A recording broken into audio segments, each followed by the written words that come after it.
In 1881, at the age of 23, Eliezer Perlman sets out for Palestine on a seemingly impossible mission, to make Hebrew the common tongue of a Jewish nation reborn in its ancient land. Hebrew had not been a spoken language for some 1,500 years. Even Herzl, the father of modern Zionism, thought it was impossible to revive. He wrote in 1896, "We cannot converse with one another in Hebrew. Who amongst us has a sufficient acquaintance with Hebrew to ask for a railway ticket in that language? Such a thing cannot be done." Eliezer Perlman thought otherwise. Born into a small Lithuanian town of the Russian Empire, Eliezer is exposed to Enlightenment ideas. He reads about independence movements in Europe and about early Jewish nationalist efforts. Eliezer has an epiphany. It flashed before my eyes like lightning. I heard a strange voice calling within me.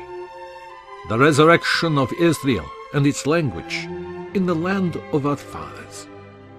In Paris, where he has gone to study medicine, Eliezer is troubled by a persistent cough. He writes to his future wife, Deborah. I must inform you that I have seen Dr. Neder.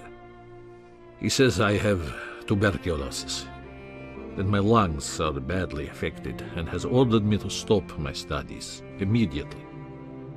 But the news only increases Eliezer's determination. I have the feeling of a person condemned to death.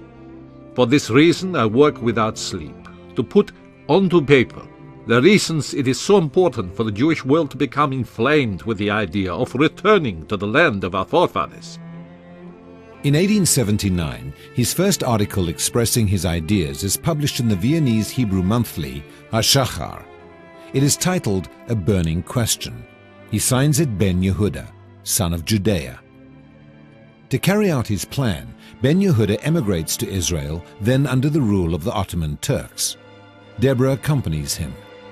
They are greeted everywhere by squalor and wretchedness. Deborah admitted later, "If that day a thought could have transported me back to Europe, I would have vanished in a flash." The Jews speak Yiddish, Ladino, and many other languages. Ben-Yehuda laments, We Jews speak 70 different languages, yet not one of us speaks our own language. Today, the languages of the ghetto cling to us like leprosy. Eliezer is offered work as a Hebrew teacher in a French language school. He adopts an immersion method of language instruction, teaching Hebrew in Hebrew. Nowhere does he take this immersive method to such extremes as with his firstborn son. He tells his wife, Deborah, you are going to be the first Hebrew mother in nearly 2,000 years. Our child will be the first infant in all these centuries. He will come into the world hearing nothing but the beauty of our own ancient language. Ben-Yehuda would say, We feared the walls of our house. We feared the air in our room, lest the boy hear a foreign language. The child did not speak until the age of 4, causing friends to fear Ben-Yehuda's fanaticism about language was making the child mute. But by 5, the child speaks beautiful Hebrew. Ben-Yehuda also starts a Hebrew newspaper, Hatzvi, or The Deer, in which each week he introduces new words. Soon he embarks on his greatest project, a complete dictionary of ancient and modern Hebrew. It will eventually comprise 17 volumes, 6 of which Ben-Yehuda completes in his lifetime. Eliezer works on his dictionary in a haphazard fashion. Words are scattered everywhere. Once Eliezer even loses a word, one on which he had worked for months. Ben-Yehuda's dictionary is a scholarly work. The word ki, because, has 24 columns alone when the first volume of his dictionary comes out. He lists 335 ways to use the Hebrew word for no, and 210 for ken, or yes. If his notes are lost, months, perhaps years of research are lost with it. The lost word is eventually found. It had dropped into the cuff of his trouser leg. Ben-Yehuda makes many enemies. Traditional Jews of Jerusalem view as sacrilege the use of the holy language in everyday speech. Ben-Yehuda also criticizes the Chalukah system, by which religious Jews live on money donated from abroad. Tensions rise to the point where the Orthodox establishment twice declares a solemn cherem, or ban, first on his newspaper, then on Ben-Yehuda himself. If a Jew so much as entered Ben-Yehuda's home, he was to be punished. Ben-Yehuda suffers far worse blows. His wife Deborah catches tuberculosis from him. She dies in the spring of 1891 at the age of 37, leaving Eliezer with 5 young children. Within a year, a diphtheria epidemic takes the lives of 3 of them. At this low point in his life, Deborah's younger sister Paula comes to Jerusalem from Moscow to marry him. Taking the Hebrew name Hemda, she will bear Eliezer an additional 5 children and prove as valuable a helpmate as Deborah. Despite Ben-Yehuda's dedication, at the turn of the 20th century, little Hebrew is spoken in the land.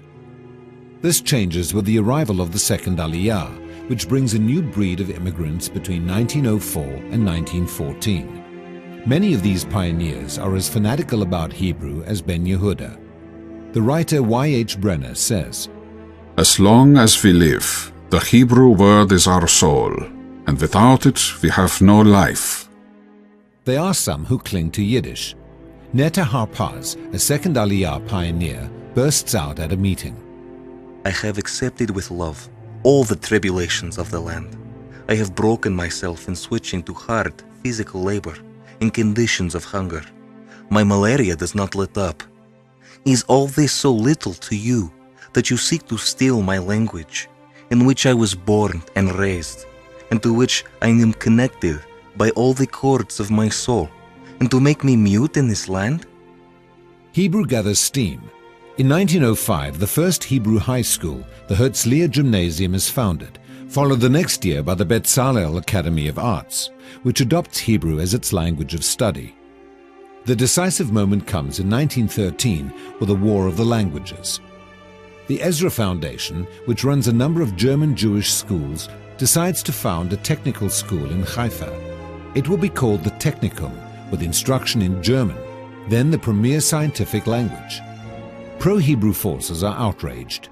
Ben-Yehuda tells the director of the German-sponsored schools, "You can send word to Berlin that blood will flow on the steps of the technical school in Haifa if this order is not changed at once." Blood does not flow, but a well-orchestrated campaign of parades, demonstrations, and strikes follow. In the end, Hebrew is victorious. Ben-Yehuda dies in 1922 at the age of 64. The last word on which he is working is nefesh. It is the Hebrew word for soul.